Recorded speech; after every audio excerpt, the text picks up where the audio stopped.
तक हो सकता है जब तक जीवात्मा अपने मन को अपने काबू में ना लाए।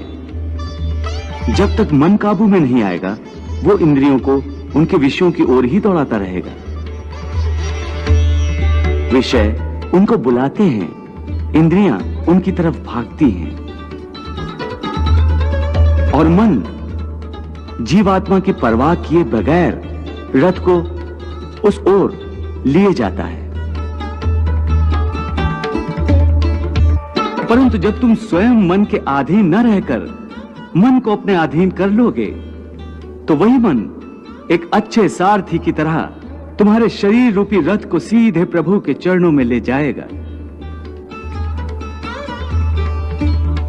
इसीलिए मैंने कहा था कि मनेव मनुष्यानाम कारण बंधन मोक्षेय, अर्थात यदि मन तुम्हारा स्वामी है और तुम उसके अधीन हो, तो वो तुम्हें माया के बंधन में जकड़ता रहेगा।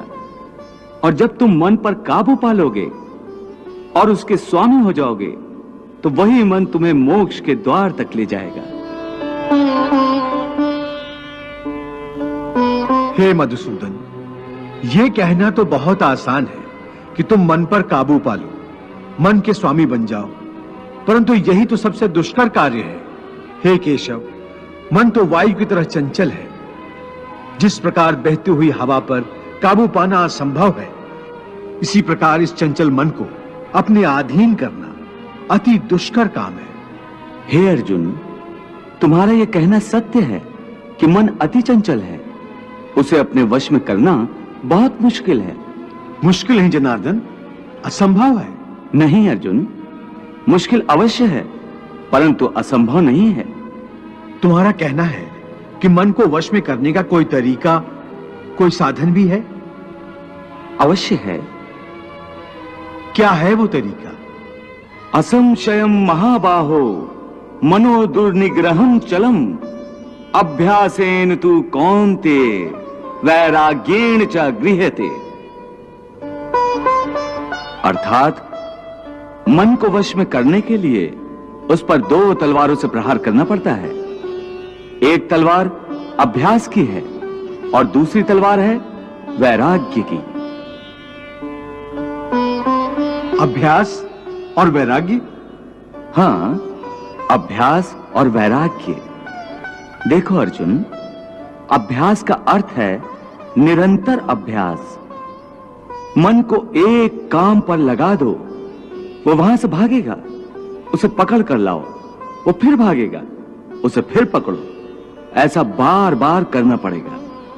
जैसे घोड़े का नवजात शिशु एक क्षण के लिए भी स्थिर नहीं रहता, क्षण क्षण में इधर उधर फुदकता रहता है।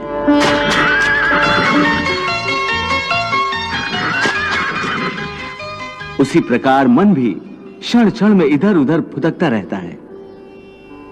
एक चंचल घोड़े की तरह मन भी बड़ा चंचल होता है,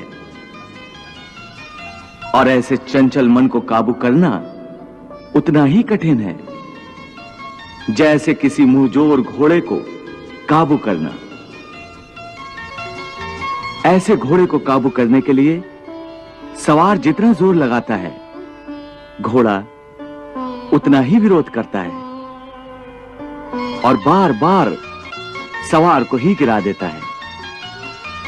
परंतु यदि सवार दृढ़ संकल्प हो, तो अंत में वो सरकश घोड़े पर सवार हो जाता है। बस फिर वही घोड़ा सवार के इशारे पर चलता है। उसी प्रकार मन को भी नियंत्रण की रस्सी में बांधकर बार बार अपने रास्ते पर लाया जाता है, तो अंत में वो अपने स्वामी का कहना मानना शुरू कर देता है। इसी को कहते हैं अभ्यास की तलवार।